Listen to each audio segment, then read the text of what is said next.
Caitlin Clark's season didn't end with a single freak accident or one unlucky twist.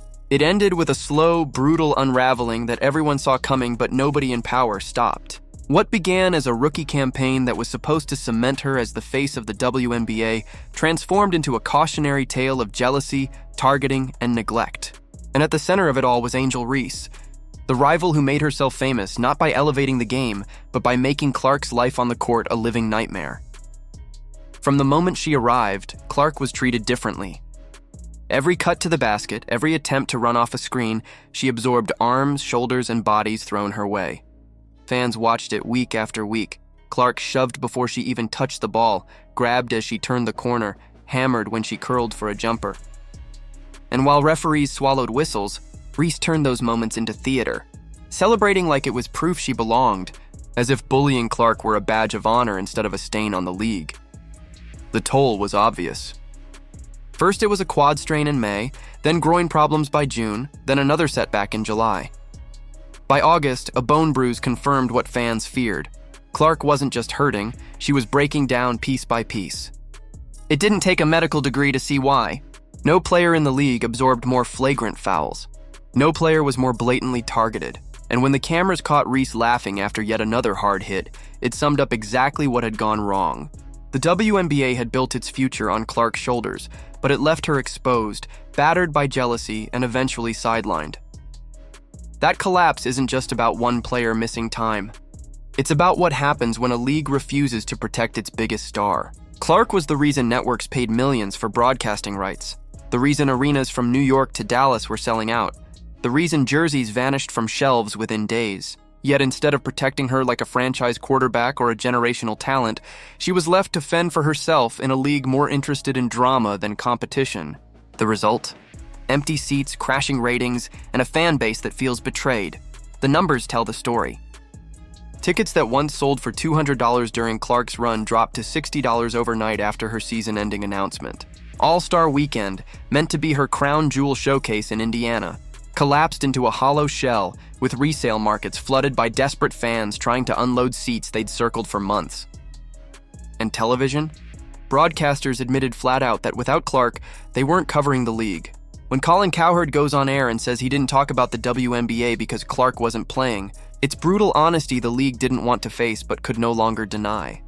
Meanwhile, Angel Reese played her part like a villain in a bad play. Asked about Clark's injury, she couldn't even bring herself to say her name, instead turning the conversation back to herself, claiming she too was the reason fans were watching.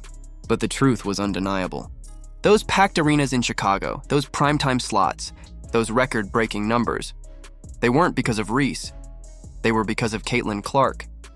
Reese benefited from the spotlight Clark created, yet dismissed the very player who carried her into relevance. To fans, it wasn't confidence. It was bitterness. It was jealousy made plain, and that's why the backlash was swift. Social media lit up with fans calling Reese tone-deaf, petty, even cruel. Others went further, saying her antics represented everything wrong with the league, envy masquerading as competitiveness, petty drama overshadowing skill, and an obsession with tearing down instead of building up. Boycotts weren't just talk anymore. Fans started organizing, draining playoff attendance to prove a point. Refund screenshots flooded timelines. Empty seats at arenas became the message the league couldn't ignore. Clark herself tried to keep the focus positive. In her statement, she thanked fans for their support, admitted her disappointment, and said she was proud of how Indiana fought through adversity. But between the lines, the pain was obvious.